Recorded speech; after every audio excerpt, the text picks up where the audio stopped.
Un petit logement dans 6 mètres cubes, partir en voyage en camionnette aménagée de plus en plus courant, plus rêveur encore. Certains partent même sur les routes plusieurs mois.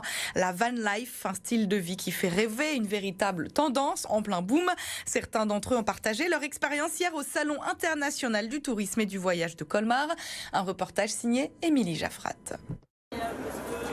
En 2016, à l'aube de ses 30 ans, Clémence lâche appartement, boulot, amis et famille pour vivre en van. La solution à ce ras-le-bol du rythme effréné de la vie classique qui ne la rendait alors plus heureuse. On vit plus ou moins hors du temps parce qu'évidemment on continue à travailler, on a quand même des clients, on a quand même des contraintes. De toute façon on a forcément des contraintes et puis des fois on a des problèmes mécaniques, on a d'autres soucis. Mais par contre effectivement on gère notre temps de façon différente. Et puis surtout le rythme de vie est beaucoup plus lent. On vit selon les endroits où on va, les saisons, on vit forcément un rythme différent parce qu'on vit beaucoup plus par rapport au soleil. La liberté, c'est ce qui a poussé Jennifer à vivre en van, Poséidon de son petit nom, une habitation qu'elle a adaptée selon ses besoins avec ses petits conforts bien à elle.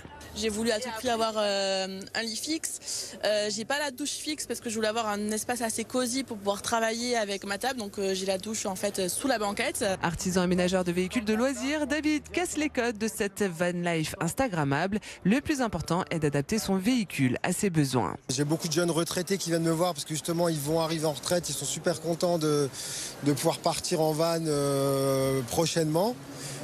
J'ai beaucoup de jeunes qui viennent aussi parce qu'ils vont vivre en van, faire l'expérience de vivre en van littéralement, faire des saisons X ou Y, ou alors travailler en distanciel et puis pouvoir voyager en même temps.